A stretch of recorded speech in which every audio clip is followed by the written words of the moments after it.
There exists a record in the most ancient book known to humanity that defies every law of nature. A story so impossible that scholars have tried to erase it, theologians have tried to explain it away, and scientists refuse to acknowledge it.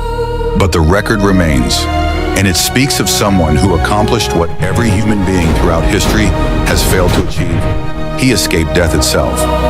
But this isn't about resurrection. This isn't about near-death experiences or miraculous healing. This is about someone who simply never died. Don't stop watching, because everything you think you know about this story is wrong, and the truth at the end will change how you see history forever.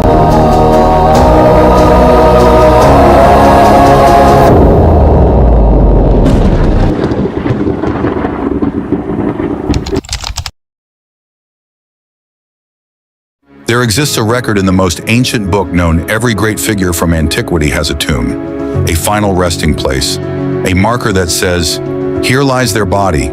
Abraham, buried in Hebron. Moses, a disputed grave, but a grave nonetheless. Muhammad, the Green Dome in Medina. Buddha, multiple stupas across India. But this man, no grave, no tomb, no burial site, no remains. Search the entire ancient world.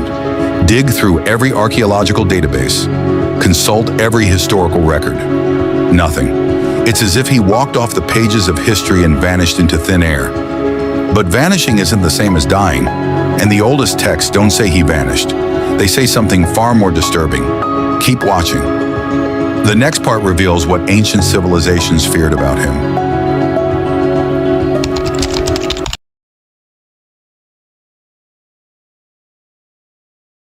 Every ancient culture that encountered this story reacted with the same emotion. Fear, not fear of him, fear of what happened to him. The Sumerians had a name for beings who transcended mortality. The Egyptians encoded warnings in their pyramid texts. Even the Greeks, in their oldest mysteries, whispered of a mortal who became something else. But why warn people about someone who never died? Unless the transformation wasn't natural. Unless what happened to him broke some fundamental rule of existence. Ancient astronomers, thousands of years before telescopes, mapped something in the heavens that corresponded with his disappearance.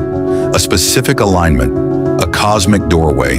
And every 3,600 years, they claimed, that doorway opens again. Don't look away, because in part 4, we examine the physical evidence that survived.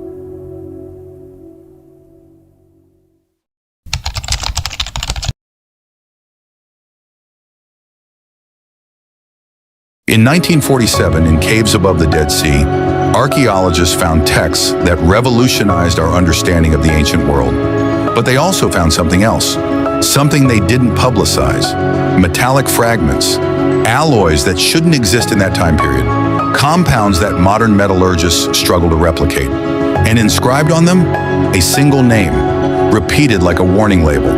Carbon dating couldn't place them. The isotopic ratios were wrong, as if the metal had been exposed to radiation levels that don't occur naturally on Earth. The official report called them anomalous. Then they were locked away. But witnesses described something else.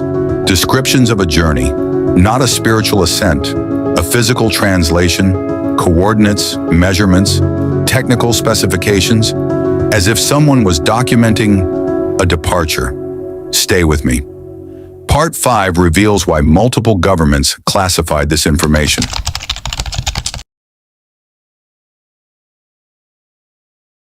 In the 1950s, a team of linguists, physicists, and historians was assembled. Their mission? Analyze the complete Enochian text using modern scientific methods. Their report was supposed to take 6 months. They worked for 3 years. Then the project was shut down. The lead researcher died in a car accident 2 weeks later.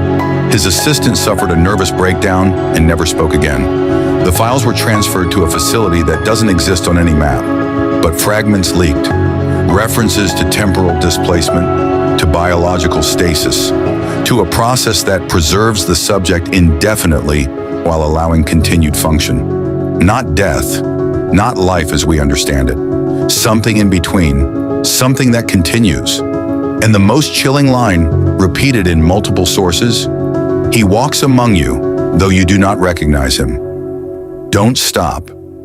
Part 6 connects this to events happening right now.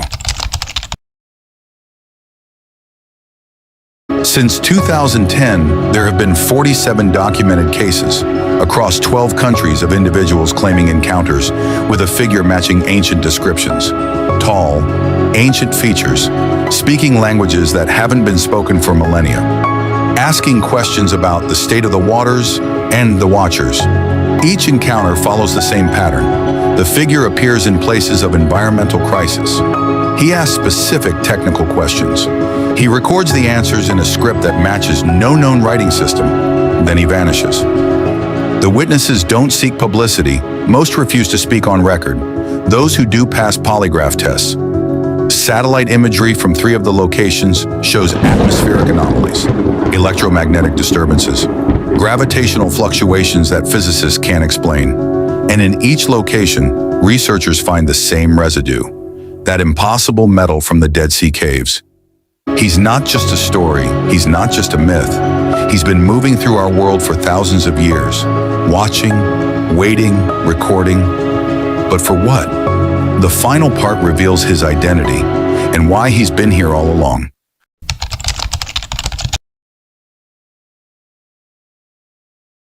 You stayed.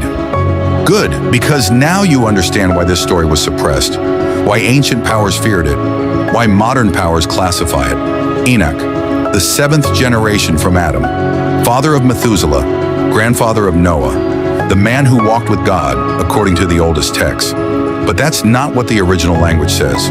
The Hebrew hithalek doesn't mean walked, it means journeyed with, as equals, as companions, and the word translated God, Elohim, a plural, often used for beings of power, not necessarily divine. The book of Enoch, banned from the Bible, preserved in Ethiopia, found in the Dead Sea caves, describes what he saw. Not visions, not dreams, technology, civilizations beyond counting, wars in the heavens, beings who came to earth and taught forbidden knowledge, and then it describes his departure. Not death, translation, rapture, abduction. He was taken, but he was also sent back again and again. The texts say he will return at the end of an age to witness the judgment. But what if the end of an age isn't a single moment? What if he's been returning continuously? What if he's here now? Every ancient culture has a name for him. Thoth, Hermes, Idris, Metatron, the watcher who became the watched, the human who learned too much and was preserved to see it all unfold, the man who never died, because death is for those who stop learning. Stop watching, stop walking. Enoch never stopped. And if these encounters are real, neither has he. The question isn't whether Enoch lived. The question is, have you seen him? And if you did, would you even know?